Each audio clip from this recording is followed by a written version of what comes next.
The pen rolled across the counter and landed right at the edge, trembling there like it had someplace better to be, and Mary Holloway watched it stop just short of falling the same way she had been stopping herself from falling for the better part of 3 years. The land office in Caldwell, Kansas, was a narrow room that smelled of pine resin and old paper, with a single window that faced west so that the afternoon sun came through at an angle and lit up the dust floating in the air like 1,000 tiny stars that didn't know they were only dust. It was the summer of 1873, and the town of Caldwell sat on the edge of the Kishom Trail like a bead on a string, pulled in every direction by cattle drovers and railroad men and settlers who all wanted the same piece of ground, and none of them wanted to share it. Mary was 31 years old, and she had the kind of face that people called handsome rather than pretty, which meant her cheekbones were strong and her eyes were steady, and she did not smile unless she meant it. She had been a widow for 2 years, since Thomas Holloway had gone out to check the north fence line one February morning, and the horse had come back alone, and they had found him 3 days later when the snow melted, just lying there in the grass like he had decided to take a rest and simply forgot to get up again. The doctor said his heart. Mary said nothing about it to anyone because there was nothing useful to say. What she had was the deed to the Holloway homestead, 160 acres under the Homestead Act, and a problem that had been growing all summer like a weed you keep meaning to pull. Her neighbor to the west, a man named Harlan Briggs, had been encroaching on her fence line, moving the posts in the night, and had filed a competing claim at the county seat in Wellington, asserting that a portion of her land had reverted to unclaimed territory due to her failure to properly file her proof of cultivation within the required time frame. The county clerk had sent a letter saying she had 30 days to appear and provide evidence of continuous settlement and improvement, and that letter had arrived on a Tuesday morning, and Mary had read it 4 times and then put it in the bread crock where she kept important papers and had not slept properly since. She needed a surveyor or a lawyer or someone who knew the land and could stand up in front of a county clerk and say with authority that the Holloway claim was good and proper, and Harlan Briggs was a lying, fence-moving thief. What she got instead was Ralph Shelby. He came into the land office on a Thursday afternoon, while Mary was at the counter for the second time that week, trying to get the clerk to explain what exactly constituted proof of cultivation, and whether her kitchen garden and the sod house she had extended by 12 feet on the east side in 1871 counted for anything. The clerk, a thin young man named Purvis who wore his collar too tight, was explaining for the 3rd time that cultivation meant agricultural effort of a substantial and sustained nature when the door opened, and Ralph Shelby walked in, and the whole room seemed to rearrange itself around him without meaning to. He was not a large man in the way that Harlan Briggs was large, which was the wide, soft largeness of a man who had eaten well for too long. Ralph Shelby was lean and sun-dark, and he moved with the careful economy of someone who had learned that unnecessary movement could get a person killed.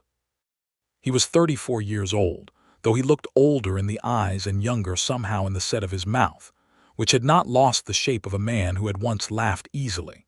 He wore a plain gray coat that had been good quality once and was still serviceable, and he carried a leather satchel over one shoulder that clinked faintly when he set it down, which meant it had instruments inside it, the brass and glass kind that serious men used for serious purposes. He glanced at Mary with the polite, assessing look of a man who is used to reading situations quickly, and then he looked at the clerk, and then he looked back at Mary, and something shifted in his expression that was too small to name but too definite to miss. "I am here to see about registering as a licensed land surveyor in Sumner County," he said to Purvis. His voice was low and even, the kind of voice that didn't need volume because it already had weight. Purvis blinked and looked between them. "I was in the middle of assisting this lady." "I can see that," Ralph said, and he stepped back toward the bench along the wall and set his satchel down and sat, folding his hands in his lap with the patience of a man who had waited for considerably worse things than this. Mary looked at him. She had not meant to look at him, but she did. "Are you actually a licensed surveyor?" she asked, because she was a practical woman and the question was immediately relevant. "I am," he said. "I have papers to that effect, along with 6 years of survey work in Kansas, Nebraska, and the Indian Territory. And before that." The question was personal, and she knew it, and she asked it anyway because the answer mattered to her in a way she couldn't have explained clearly to anyone, including herself. Ralph Shelby looked at her for a moment with those old-in-the-eyes eyes and said, "Before that I was in the war," which war did not need to be said. There was only one war that made a man look like that, only one war that took the ease out of a man's posture and replaced it with something watchful and permanent. The war between the states had ended 8 years ago in 1865, but it was still the dividing line in every man's life, the before and the after, and Mary had known enough men who came home from it to recognize the particular quality of quiet that Ralph Shelby carried with him like a second coat. "I have a claim dispute," she said. "My neighbor has filed a competing action at the county seat. I need someone who can survey my property and provide sworn testimony to the county as to the exact boundaries and improvements." "That is something I can do," Ralph said. Purvis cleared his throat. "If the lady would like to come back tomorrow—" "No," Mary said, still looking at Ralph. "I do not want to come back tomorrow. I have been coming back to this office for a week. I want this settled." She was not a rude woman, but she was a tired one, and those are sometimes indistinguishable. Ralph Shelby picked up his satchel and stood up and said, "Then let's talk about your land." They sat across from each other at the narrow table near the window, and Mary told him everything, all of it.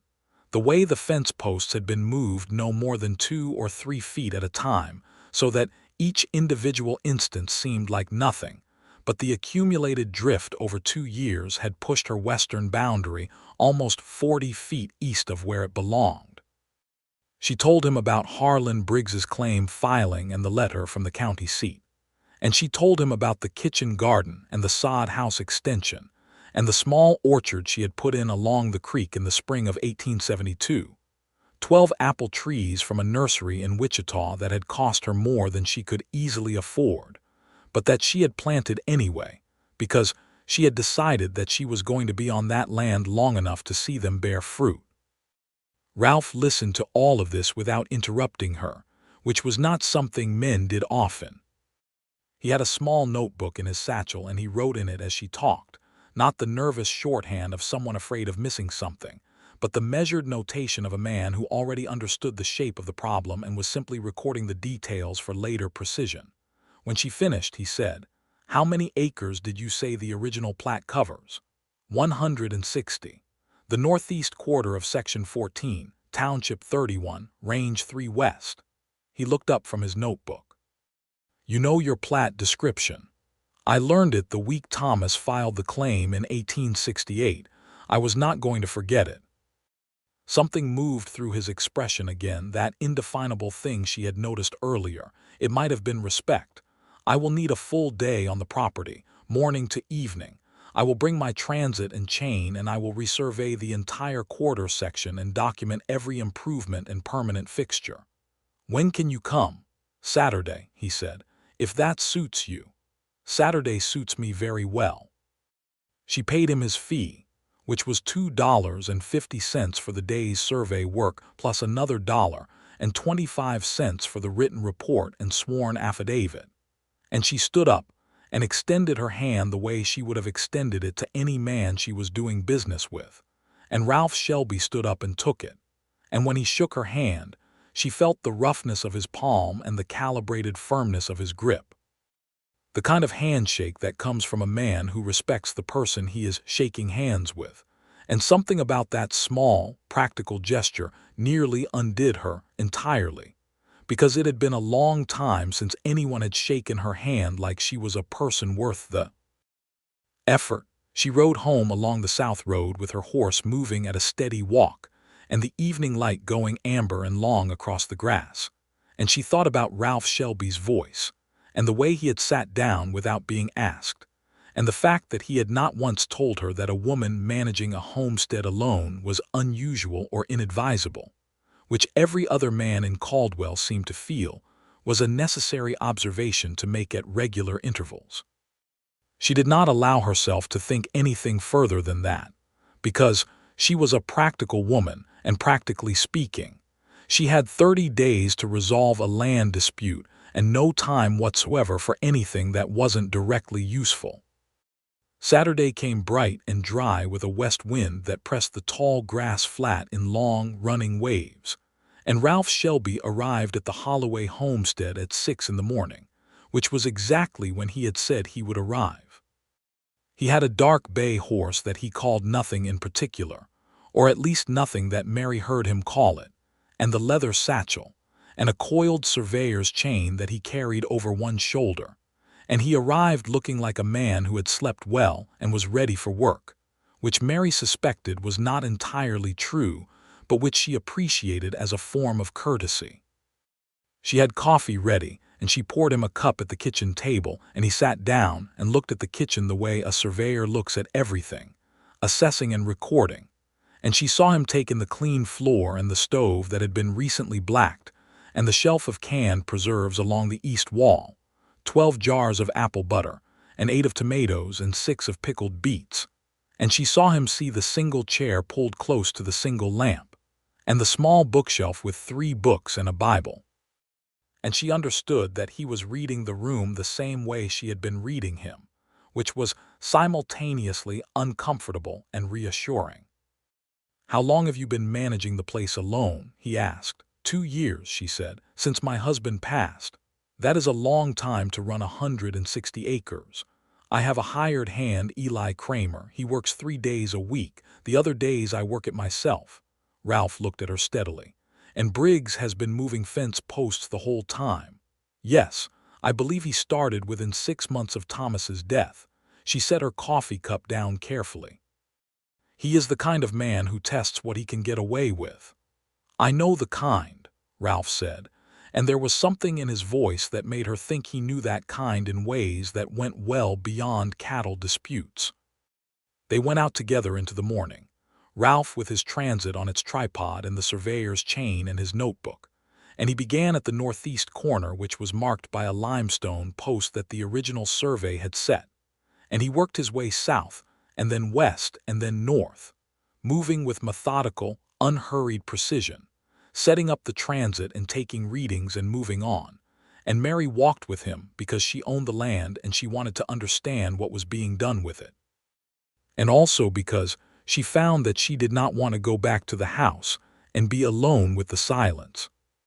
She asked him questions as he worked, about how the transit functioned, about the chain measurements, about how the original survey posts compared with what he was finding, and he answered all of her questions fully and without condescension, explaining the mathematics behind the instrument, the way a small error at the starting point compounded itself into a significant error at the far boundary, the way certain landowners would exploit that fact and gradually shift a neighboring claim through the patient accumulation of tiny adjustments.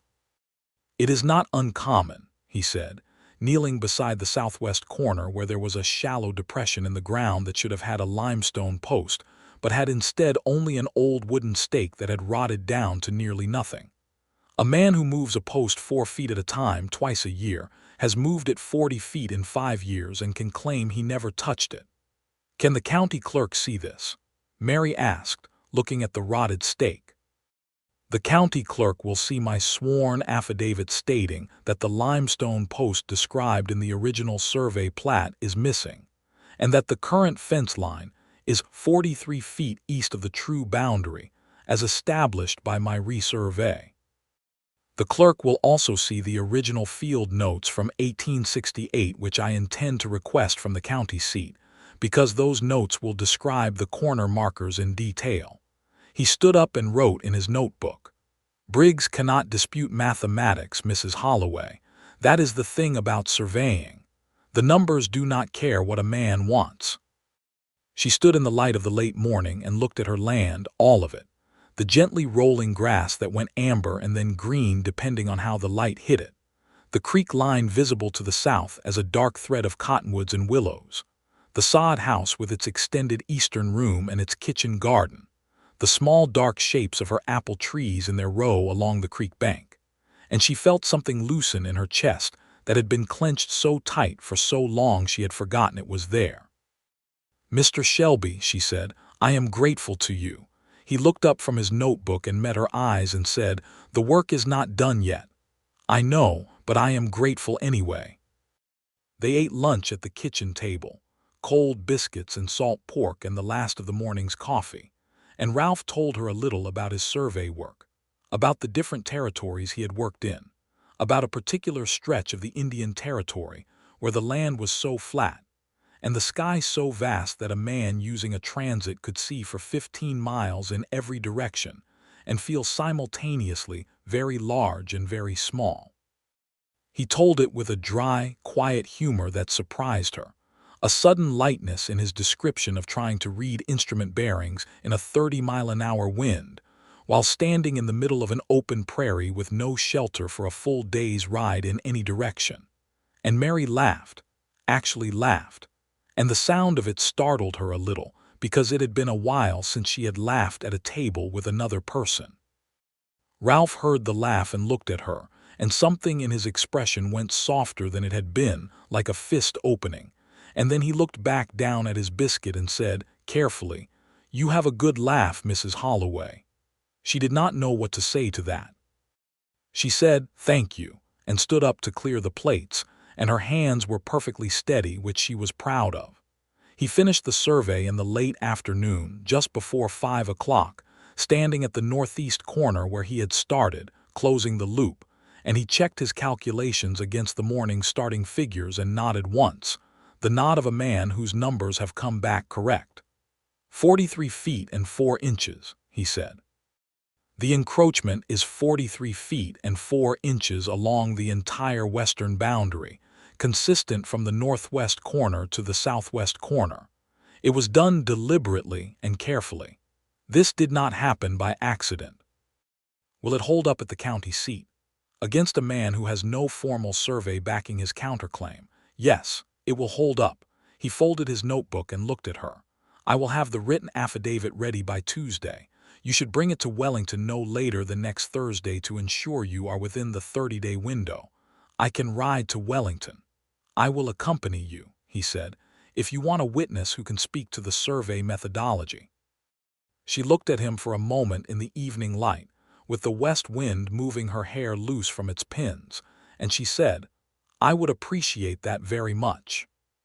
He rode away in the long golden light of early evening, and Mary stood in front of her sod house and watched him go until the grass swallowed him up, and there was only the sound of the wind and the distant talk of the creek, and she understood that she was in a great deal of trouble of an entirely different kind than Harlan Briggs. The trouble had to do with the way Ralph Shelby listened, and the way he had answered every one of her questions without once suggesting that she wouldn't understand the answer, and the way he had said she had a good laugh with that carefully neutral expression that was not actually neutral at all, and the 43 feet of reclaimed boundary. That, too, had something to do with it. She went inside and made her supper and did not think about Ralph Shelby any further, or at least she made a reasonable effort in that direction which satisfied her practical nature even if it did not entirely satisfy the rest of her. He came back on Tuesday with the affidavit, a clean, precise document in a careful hand that laid out the survey findings in numbered paragraphs with the kind of exact, formal language that county clerks lived for. He spread it on her kitchen table and walked her through it paragraph by paragraph, explaining what each section would mean to the county's adjudicator, and Mary read along with him and asked 4 questions, all of them good questions, and Ralph answered them with that same complete, non-condescending thoroughness that she was beginning to understand was simply how he was, not a performance of respect but the real thing. When they had been through the whole document, she looked up from the last page and found him already looking at her, and for a moment neither of them said anything, and the silence between them had a texture to it that was different from ordinary silence, thicker somehow, with something waiting in it. "It is very good work," she said. "It is accurate work," he said. "There is a difference, but in this case they happen to be the same thing. Will you stay for supper?" She said, and was mildly surprised to hear herself say it. He was quiet for a moment, and she could see him weighing something. "I don't want to put you to any trouble. You have ridden out here twice in 1 week," she said. "It is not trouble. It is the least I can do." He stayed. She made a proper supper, salt beef and boiled potatoes and cornbread from the last of her cornmeal, and they sat across from each other at the table in the lamplight and talked the way two people talk when they have been careful with each other for several days and are beginning, cautiously, to be less careful. He told her about his years in Kansas after the war, the drifting years before he had found the survey work, the way a man coming home from that conflict sometimes found that home had become a concept more than a place. She told him about coming west with Thomas in 1867, the journey on the train to Wichita, and then the wagon the rest of the way, how she had looked at the Kansas prairie for the first time and felt both terrified and certain in a way she had not been able to explain then and still couldn't explain now, only that it had been right, that the land had felt like hers before she even knew which piece of it she was going to live on. "I understand that," Ralph said quietly. "There is land that feels like it belongs to you before you know it, before you can deserve it. Do you have land of your own?" she asked. He looked at his hands on the table. They were good hands, scarred in some places with the particular callous pattern of a man who worked precise instruments. "Not yet," he said. "I have been thinking about it. Kansas, he agreed, "though I have not decided where." She looked at him across the table in the lamplight and thought for just a moment about what it would mean to have a neighbor whose fence posts stayed where you put them. Then she took that thought and set it aside firmly, because she was a practical woman, and practically speaking, she still had to ride to Wellington on Thursday and win a land dispute.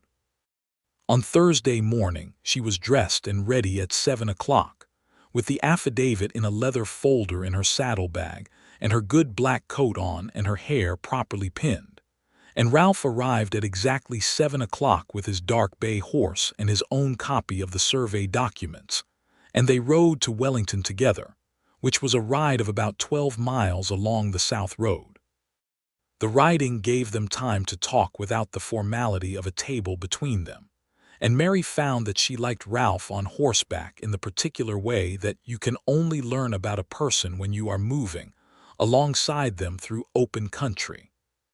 He sat his horse with the easy, unconscious competence of a man who had spent years in the saddle, and he rode at the pace she set without comment or adjustment, which meant he was paying attention to her rather than to his own preferences, and he pointed out things along the way: a red-tailed hawk on a fence post, a quarter-mile section of original surveyor stakes that were still perfectly aligned after 15 years, a stretch of bottomland along a creek that he said would be exceptional for crops if a man had the patience to break the sod.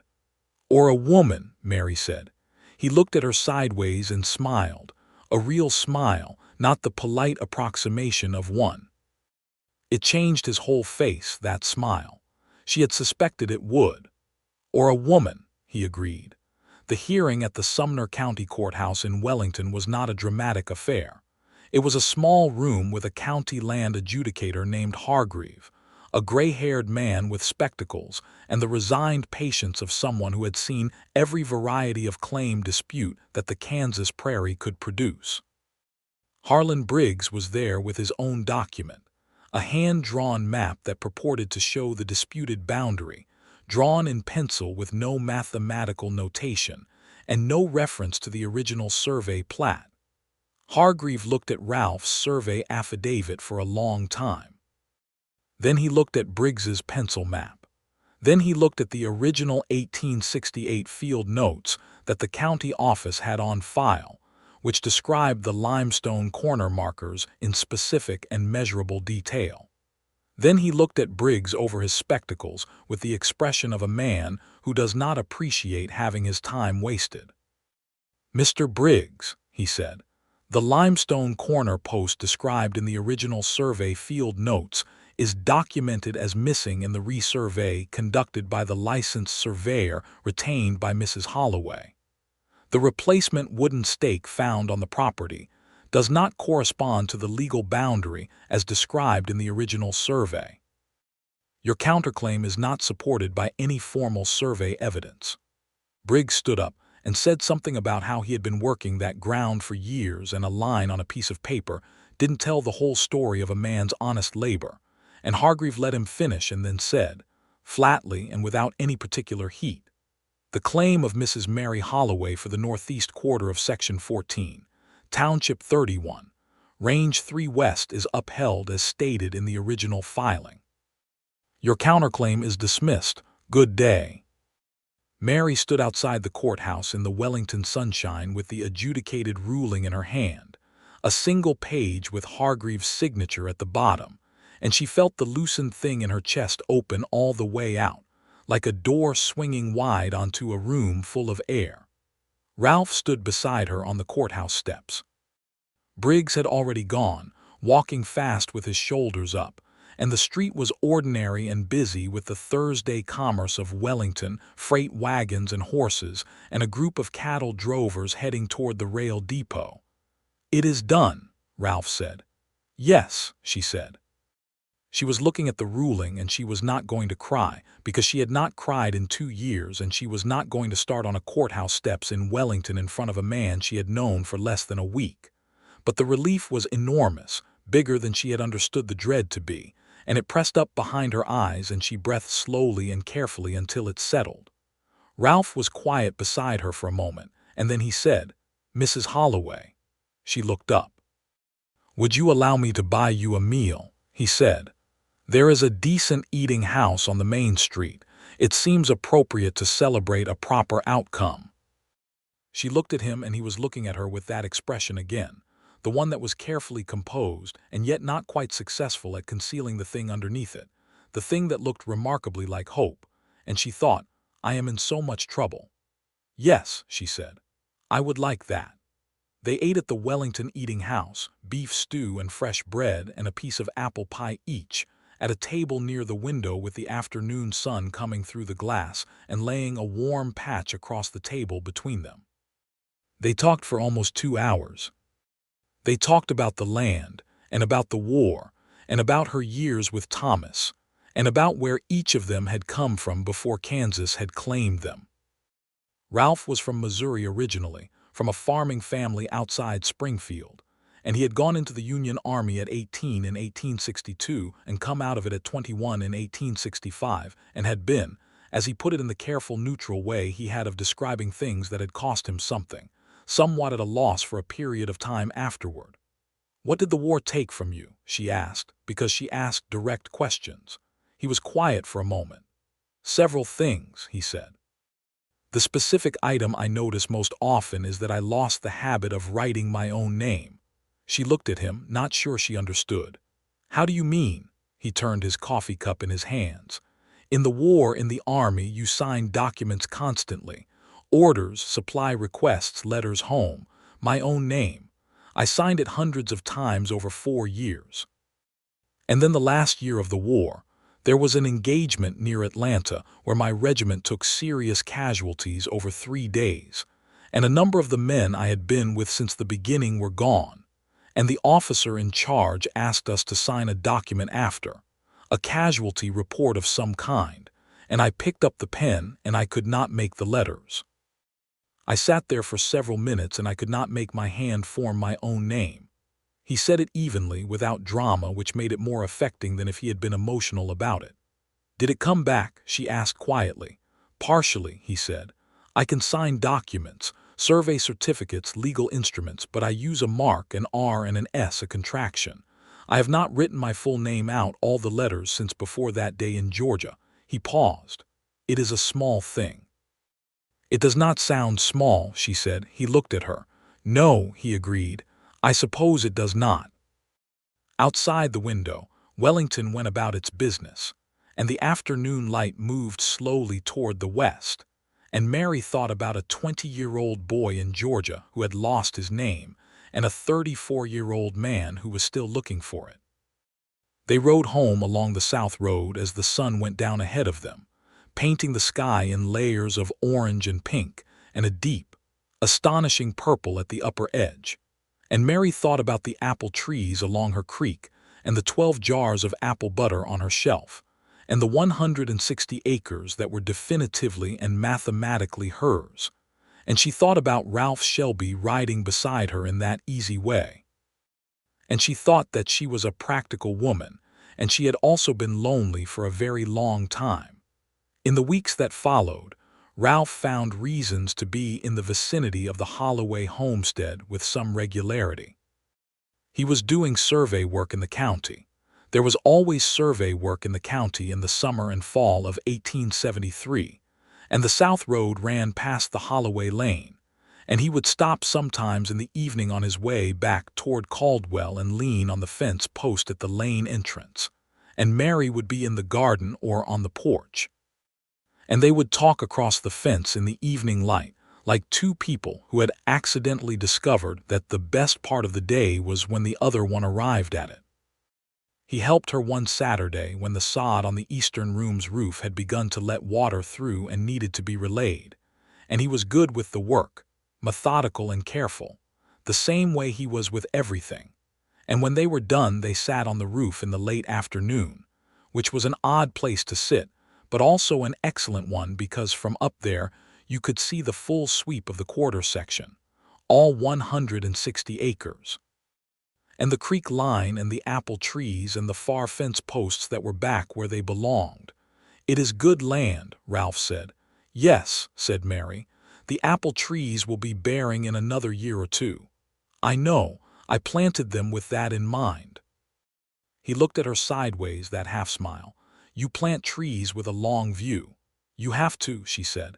"There is no point in planting something if you are not prepared to wait for it." He was quiet for a moment. "Mrs. Holloway, you have known me for 6 weeks," she said. "I think you could call me Mary." He looked at her fully, then turned his head and looked at her directly on the roof in the late afternoon light with the whole prairie spread out around them. "Mary," he said, and the way he said it, quietly and with complete attention, as if it were a word he intended to use carefully from now on, made her feel something she had not felt in so long that she had to recognize it consciously, piece by piece, the warmth of it and the weight of it and the particular, irreversible quality of it, before she understood what it was. "Ralph," she said, which was not exactly an answer but was also not nothing.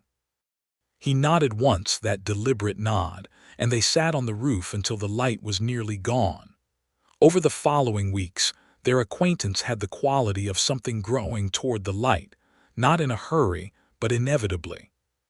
He joined her for supper on the evenings he stopped by, and she began to simply set a second plate, and neither of them remarked on this adjustment because it did not need to be remarked on.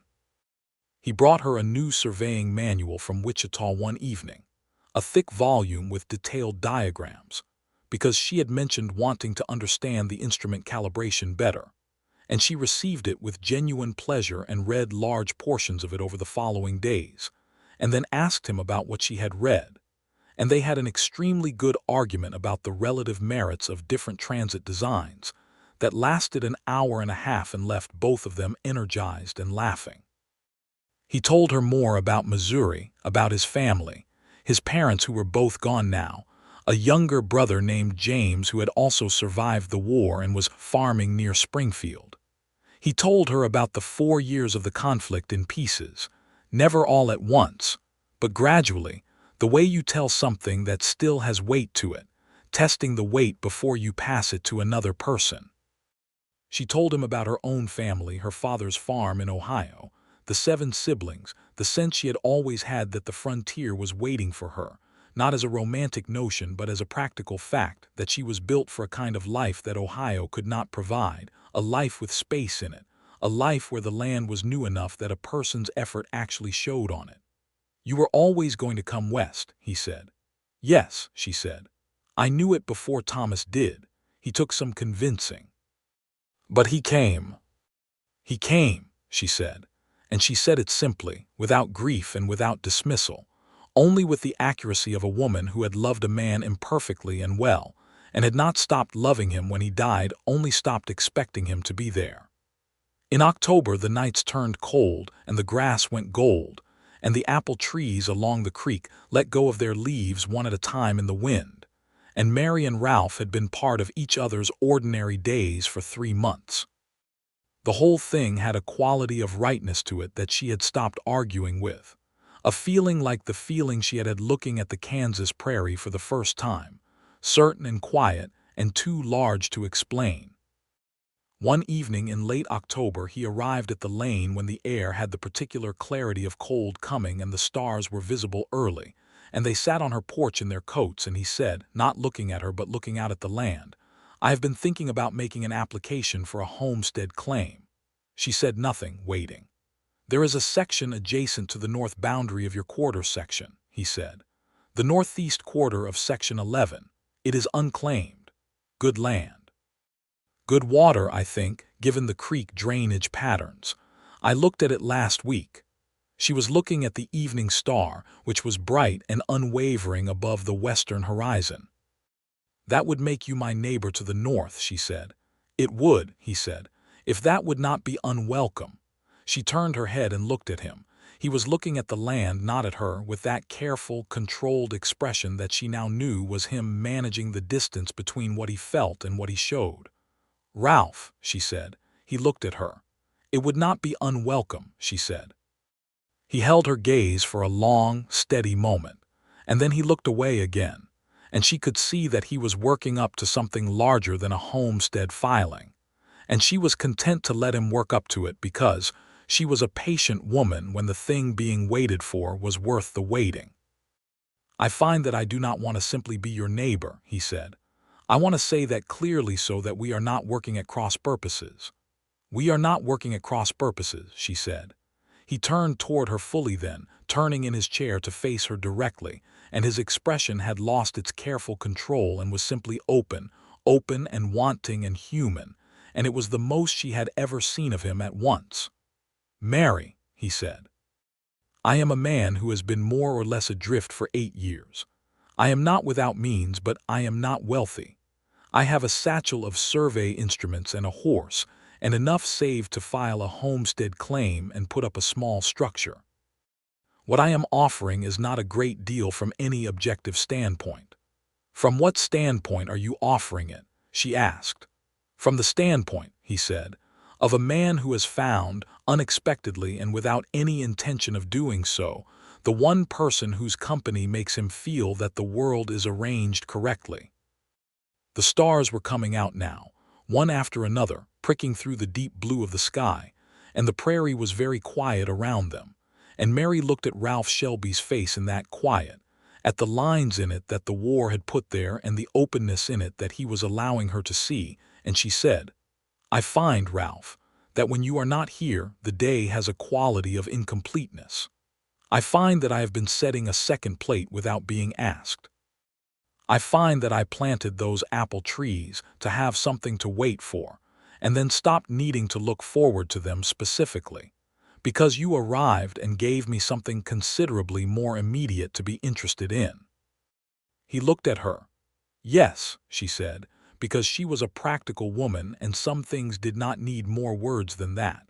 The smile that came over his face then was not the careful half-smile she had seen before. It was the full thing, unguarded and warm, the smile of a man who has been waiting for a long time for a reason to smile exactly like that, and it completely altered the geography of his face. And she thought, there he is. There is the man he was before they took the ease out of him, and she was glad to have found him. He leaned across the space between their chairs and took her hand, both hands, and held them with that calibrated, respectful firmness. And Mary turned her hands over and held his back, and they sat like that in the cold October evening with the stars coming out over the Kansas prairie, and neither of them said anything else for quite a while because everything had already been said. He filed his homestead claim on the north section in November, and the Caldwell Land Office processed it without incident, and he began work on a small frame house on the north edge of his new land, which put it within 3/4 of a mile of Mary's sod house, which was close enough for a 15-minute ride or a 30-minute walk across the open grass, and he made that walk or ride with some regularity that winter. The winter of 1873 into 1874 was hard the way Kansas winters were, sudden and heavy, and then suddenly light again, with days of cold so deep the creek froze solid and days in January when the sun came out, and the temperature rose 40 degrees in 12 hours, and the snow turned to mud and then froze again at night. Ralph kept building when the weather allowed and sheltered with his horse in the small structure he had put up first, a combination barn and temporary living space, and he came to Mary's for supper more evenings than not, and often stayed late talking by the stove, and sometimes did not ride back at all but slept on the narrow bench in her front room under the quilt she put out for him without being asked. On one of those evenings in January, when the wind was doing the thing it did on the Kansas plain that had no exact parallel elsewhere, coming from every direction at once so that the sod house groaned and the lamp guttered even inside, Mary had a conversation with him that she had been working toward for a while without being quite ready for it. They were sitting by the stove, both of them, with their chairs close together for warmth, and she had been watching him in the lamplight with the particular attention she brought to things that mattered, cataloging the details of him, the lean hands and the careful eyes, and the way his whole body had a quality of rest about it now that it hadn't had in October, as if the winter and the proximity and whatever was growing between them had put some of the ease back into him. "Tell me about the name," she said. He looked at her. "About not writing it," she said. "You told me once and I have been thinking about it." He was quiet for a moment, looking at the stove. The wind pressed at the walls. "There is not much more to tell than what I said. Is it painful when you try?" He considered this with honest attention. "It is not painful exactly. It is more that my hand does not believe itself capable of it, as if it has forgotten how to make those particular letters. I know what the letters look like. I have seen my name written, but my hand remembers the moment in Georgia when it could not do it, and that memory is more powerful than the knowledge." "Has anyone ever asked you to do it since then?" she asked. "Official documents," he said. "I use the mark, RS. It is accepted for most purposes." "But not all purposes," she said. "Not all purposes," he agreed. She looked at him steadily. "Ralph," he met her eyes. "I want to marry you," she said. "And I want you to know that in advance of any formal conversation, because I am not a woman who is good at waiting once I know what I want, and I have known what I want for some time now. And I also want you to know that when the time comes to sign any document related to that, I am not going to ask you to write your name in a way that hurts you. However you sign it, RS or a mark or a thumbprint in ink, it will be enough for me." The lamplight moved across his face. The wind pressed the walls. He looked at her with an expression that was not any of the expressions she had catalogued before. It was new, deeper than the others, as if she had opened a door he had not known was there. "Mary Holloway," he said. "Yes," she said. "I have been trying to find the right moment to ask you to marry me for 3 months," he said. "I have been working up to it with what I considered careful and appropriate timing." "Your timing was lovely," she said. "But I am 31 years old, and it is January in Kansas, and I have already been widowed once, and I have found that I do not want to wait for the right moment when I can simply make a moment right." He laughed, a genuine and full laugh, and she could feel the warmth of it from where she sat. "That is the most practical proposal I have ever received," he said.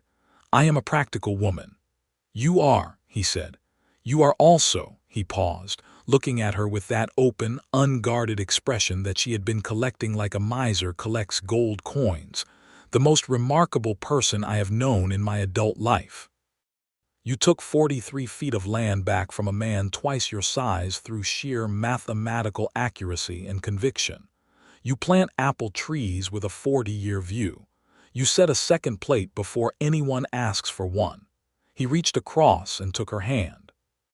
"And you have managed to make me feel like myself again when I had forgotten what that felt like." She turned her hand in his and held it tight. "Yes, then," she said. "Yes," he said, unequivocally and without reservation. "Yes." They married in March of 1874. A simple ceremony in the Caldwell Church with Eli Kramer and the preacher's wife as witnesses. And the cold was just beginning to loosen its grip on the plains, with the first crocus shoots visible at the south side of the sod house, where the sun hit the ground earliest. Mary wore her good blue dress and Ralph wore his best coat, the one that had been good quality once and was still serviceable, and the preacher read from the scripture and asked them each to say their vows, and they said them in the clear, direct way that both of them did things, meaning each word and not performing any of them. Afterward, the preacher produced a marriage register and a pen and ink and asked them each to sign. Ralph picked up the pen.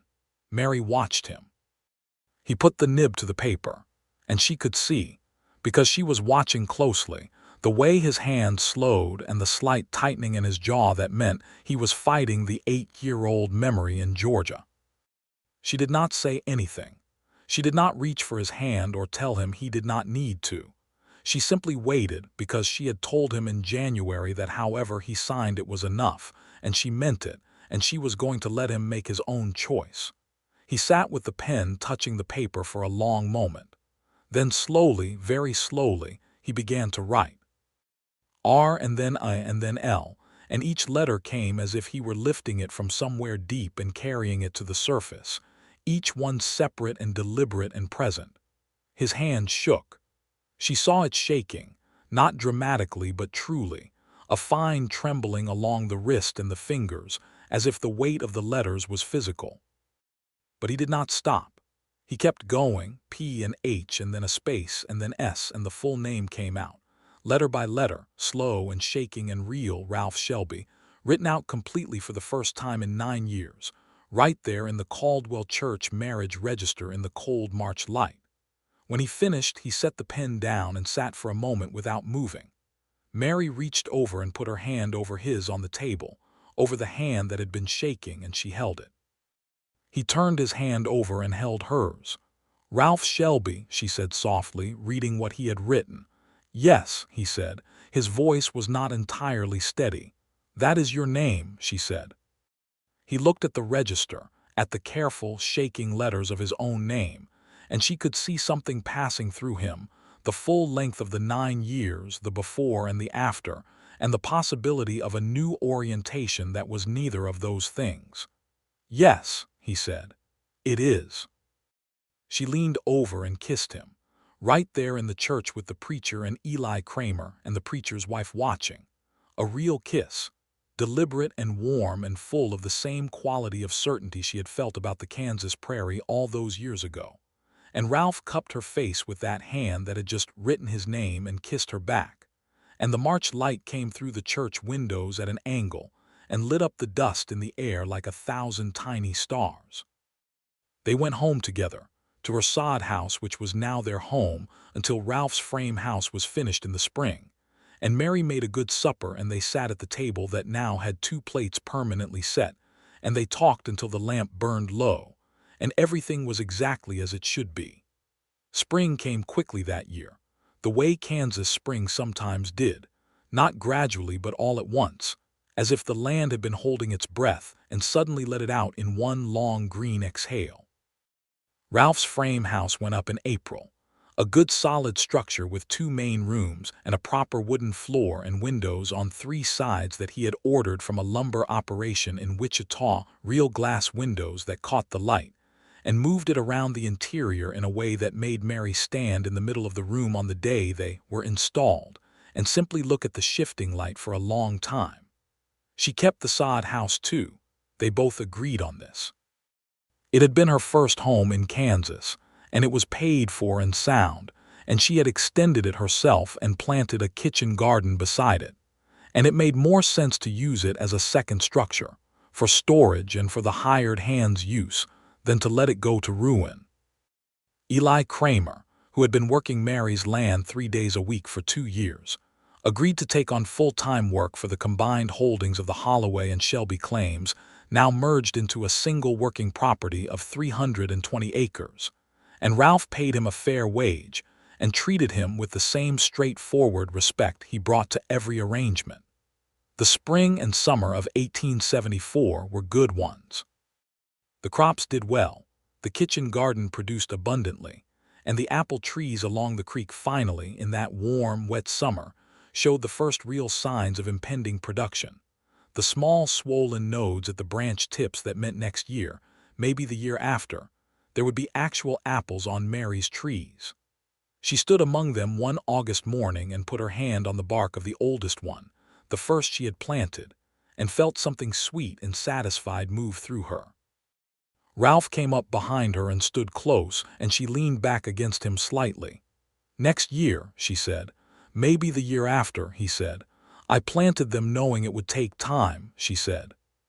"It does not make the waiting less, but it makes it more meaningful." He put his arm around her from behind, loosely, comfortably, the way you touch someone when you have stopped being careful about the touching. "You are the best long-term thinker I have ever met," he said. "Somebody has to be," she said. "Surveyors are too focused on the immediate measurement." He laughed and pulled her closer, and they stood among the apple trees in the August morning light, and were very happy, which is a simple thing to say and an enormous thing to experience. In the fall of that year, Mary told him she was expecting, and Ralph Shelby, who had held his face carefully composed through 4 years of war and 9 years of drifting, and every variety of difficulty that the frontier could produce, sat down in the nearest chair and put his face in his hands for a full minute, not in distress, but in the kind of overwhelming feeling that has no other available expression.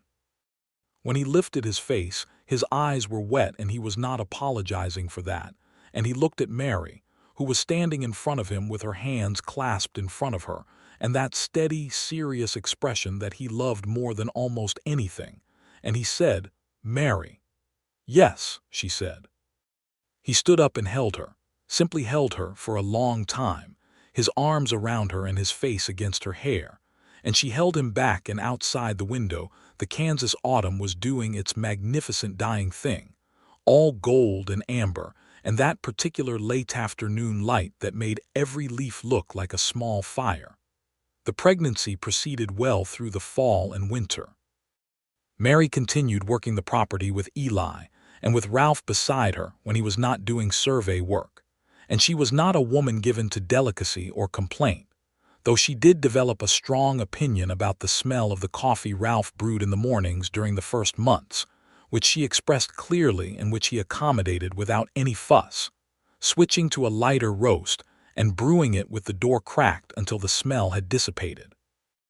Their neighbor Harlan Briggs, who had given them no further trouble since the Wellington ruling, had taken to looking across the fence line with an expression of concentrated dissatisfaction whenever Ralph or Mary were visible from the road, but had not acted on it and showed no signs of acting on it, which was exactly the behavior Mary had predicted. Some men tested limits until limits were demonstrated clearly, and then accepted the demonstration. Briggs was that kind of man, unpleasant but not genuinely dangerous, and she did not lose sleep over him. In March of 1875, 1 year and 1 day after their wedding, Mary gave birth to a son. It was a long, difficult labor, and the midwife from Caldwell, a competent woman named Clara Baines who had attended 100 births in the county, was steady and clear-spoken and good, and Ralph was in the front room for 12 hours working himself through a quiet, contained anxiety that expressed itself primarily as making an excessive amount of tea. And when Clara Baines came out of the back room and said he had a son and Mary was well and tired, Ralph set down the tea kettle and said, "I need a moment," in a completely steady voice, and went out the front door and stood on the porch for several minutes in the cold March air looking at his land in the early morning light. Then he went back inside and went to Mary. She was lying in the bed with the baby, their son, a red-faced, determinedly breathing small person wrapped in the quilt Clara had brought, and she looked up at Ralph when he came in with an expression he had never seen on her face before, something between exhaustion and wonder and a kind of profound, settled certainty that was new even for a woman who was generally certain. "Come and see him," she said. He sat on the edge of the bed and looked at his son, who had Mary's cheekbones and no opinion yet about anything except the general quality of being warm. "What do we call him?" Ralph asked. "I thought Thomas," she said. "If that is all right with you, Thomas James Shelby, for my first husband and for your brother." Ralph looked at her for a long moment. It was a generous thing, a large-hearted thing, and he felt the size of it. "Yes," he said, "that is exactly right." Thomas James Shelby grew through that first year into a round, emphatic, thoroughly opinionated infant who had his mother's directness and his father's careful observation and a laugh that seemed too large for his body, which delighted everyone. Ralph continued his survey work through the summer and fall, taking on county contracts that were lucrative enough to put money aside, and the crops on the combined holdings were good 2 years running, and the apple trees in the fall of 1875, as Mary had predicted they might, produced their first real crop, small and somewhat irregular apples but genuine ones, enough for 8 fresh pies and a new batch of apple butter, 12 more jars added to the shelf. Mary made Ralph eat the first apple straight from the tree. He bit into it and looked at her over the apple with that smile that she had been collecting, and she thought about the woman who had stood in the Caldwell Land office with a pen rolling toward the edge of a counter and felt herself stopping short of something. And she thought about everything that had happened since. The survey, the hearing, the roof repair, the October evening on the porch with the stars coming out, the January evening by the stove when she had simply said what she wanted, the March morning in the church when a man's hand had shaken over his own name, and he had written it anyway, letter by shaking letter, completely and without stopping. "Good?" she asked. "Perfect," he said. She took the apple from him and bit into it herself, and it was tart and bright and entirely real, and she laughed, and he laughed, and Thomas, who was 8 months old and riding on his father's back in a cloth carrier, made a sound of loud and enthusiastic approval that startled a bird out of the nearest tree. Life on the Shelby land settled into the deep, real rhythm of a working frontier property, the kind of rhythm that is made up of small and significant events in equal measure. The day-to-day was work, genuine and demanding, the crops and the livestock and the fence maintenance, and the survey work that Ralph kept taking on because the county was still growing, and there was always land to be measured, and the cooking and preserving and the management of everything that Mary did with the same steady, thorough attention she brought to all her undertakings. But interwoven with the work was the life they were building, which had a texture and warmth that both of them recognized as the specific and unrepeatable thing it was. Ralph read to Mary in the evenings from the books on her shelf, and she read to him from the surveying manual and from the county agricultural reports, and they argued with pleasure about crop rotations and boundary law and the relative merits of frame construction versus sod. He told her stories from the survey work, the strange and funny and occasionally alarming things that happened when you spent long days measuring the Kansas prairie. The family who had built their entire homestead house 300 yards outside their own claim boundary and refused to believe it. The section of land near the Oklahoma border, where the original survey had been done by a man who was apparently drunk and had left a property line that ran at a 30-degree angle to every other line in the township.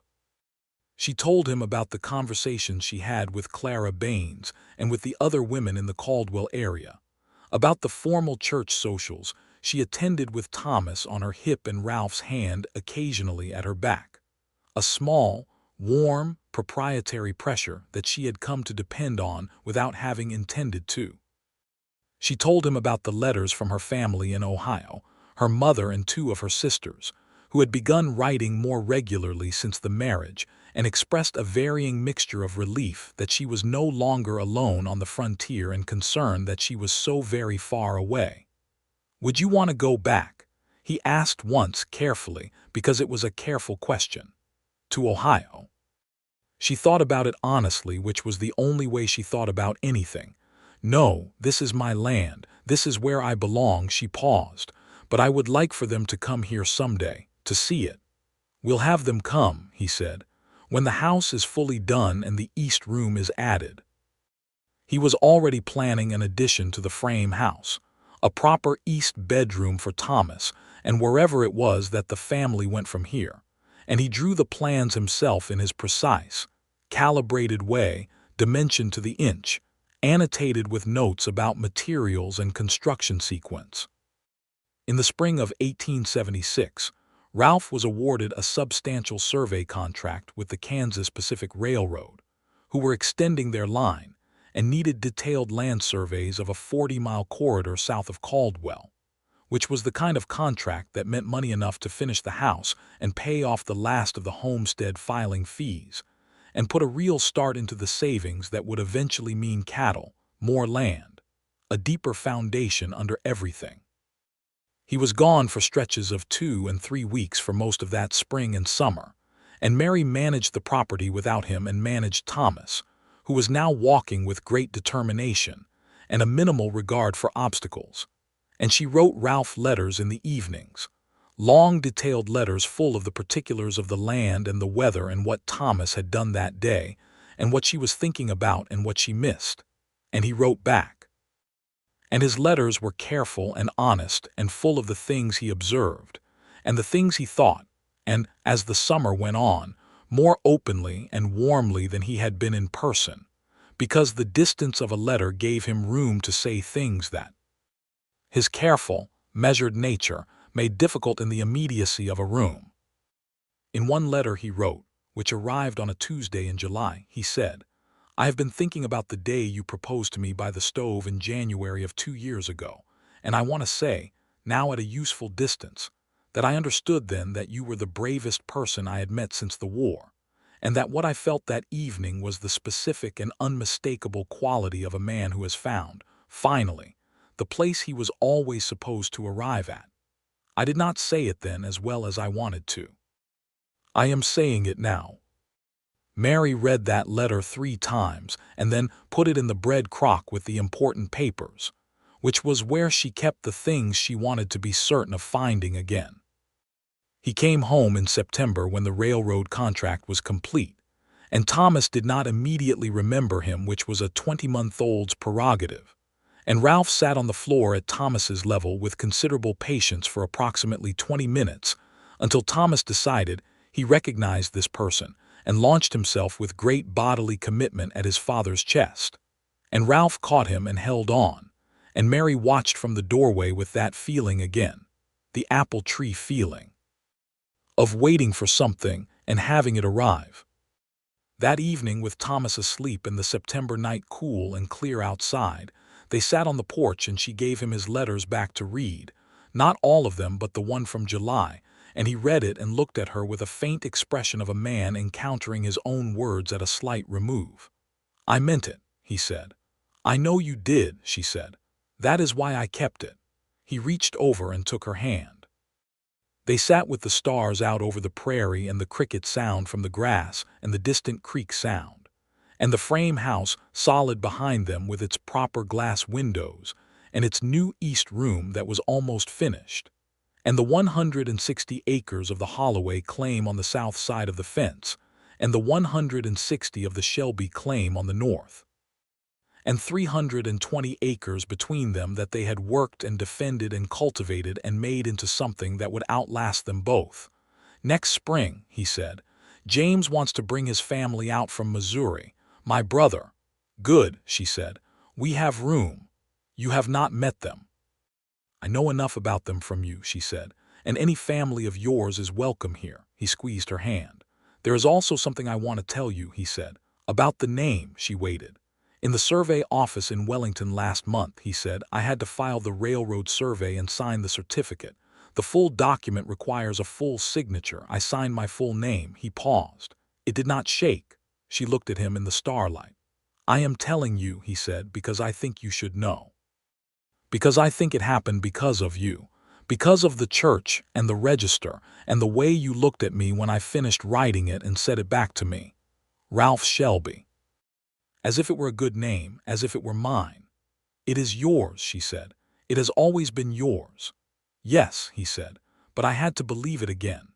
She leaned over and rested her head against his shoulder, and he put his arm around her, and they stayed there for a long time in the good, solid quiet of a life that had been built carefully and deliberately from the ground up, letter by shaking letter, apple tree by apple tree, fence post by fence post correctly placed. When James and his wife Catherine arrived in the spring of 1877, trailing 3 children and 2 wagons, and a crate of Missouri apple cuttings that Catherine had wrapped in wet burlap for the journey, the Shelby homestead absorbed the visit with a warmth and bustle that surprised Mary a little in its completeness. How naturally the house filled up. How Thomas, who was 2 years old and definitive in his opinions, immediately made friends with James's eldest boy William, and followed him with the faithful, waddling devotion of a younger child who has found a hero.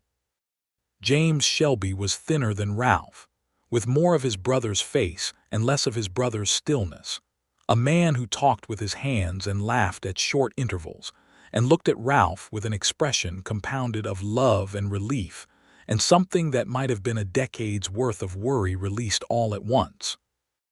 On the second evening, when the women were putting the children to bed and James and Ralph sat alone on the porch, Mary could hear them talking in the low, continuous way of 2 people who have been storing up words for each other, and she did not listen, but she was glad of the sound.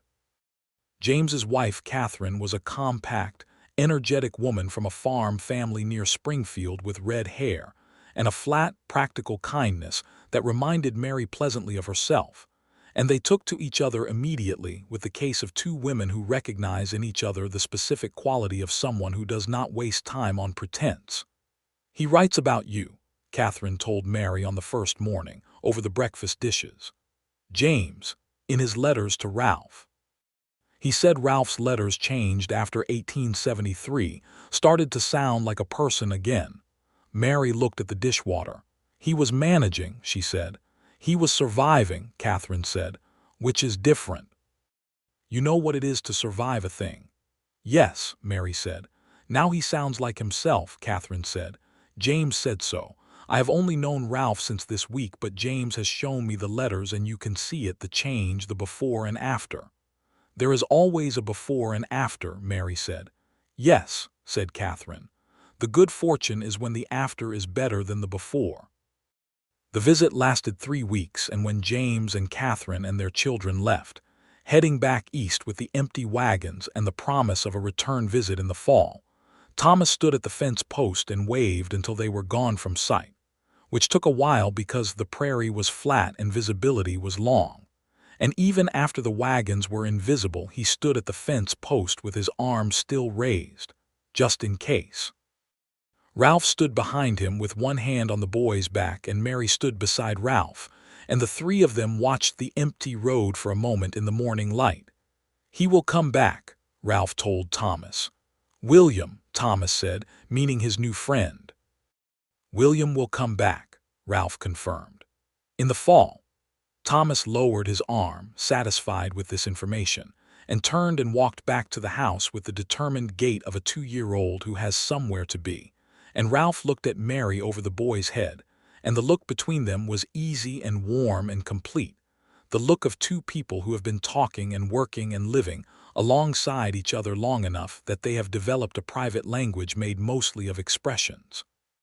In the summer of 1877, Mary told Ralph she was expecting again, and this time he did not sit down with his face in his hands, though he did stand very still for a moment in the middle of the kitchen floor with the afternoon light coming through the west windows and a quality of contained, enormous happiness visible in every line of his body.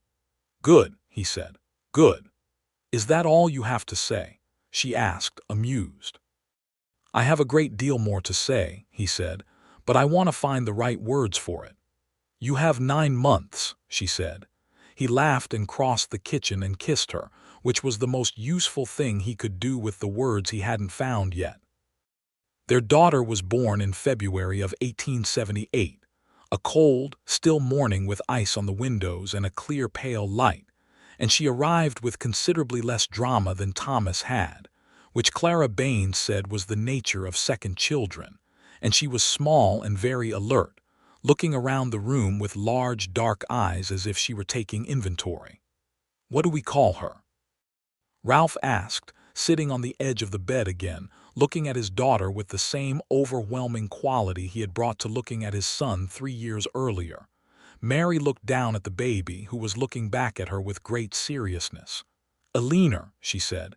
"Eleanor Ruth Shelby." "Yes," Ralph said.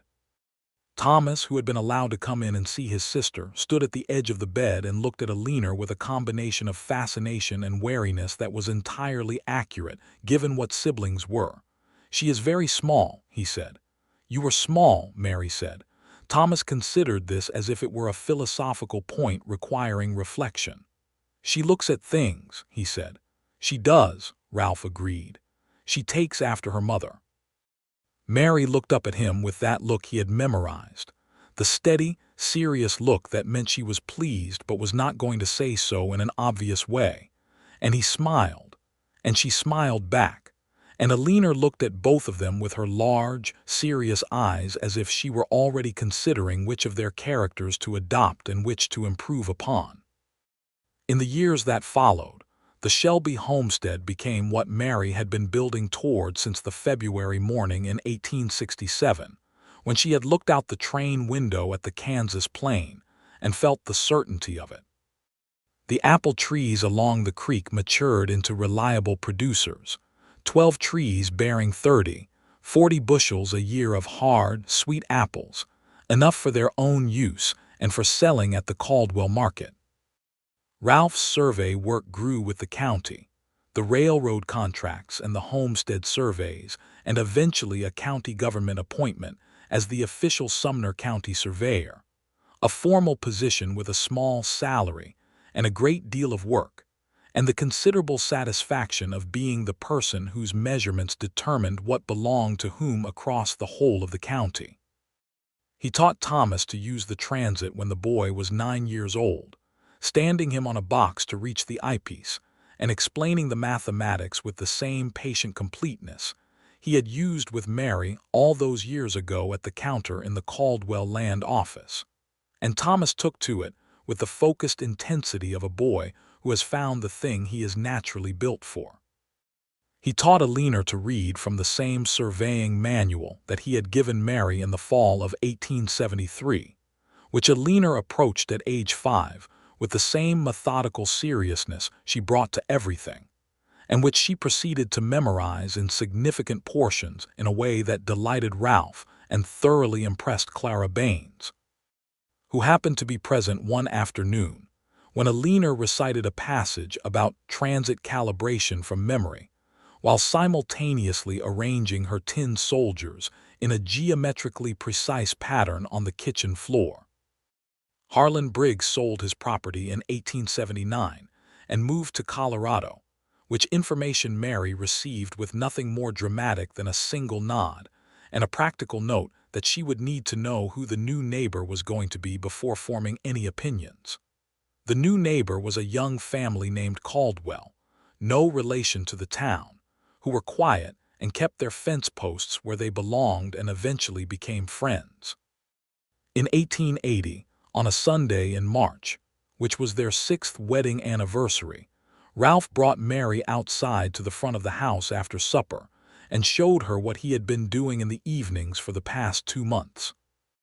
He had made a sign for the property gate, a wooden sign carefully carved and painted that read Shelby Land, and below that in smaller letters Est 1873.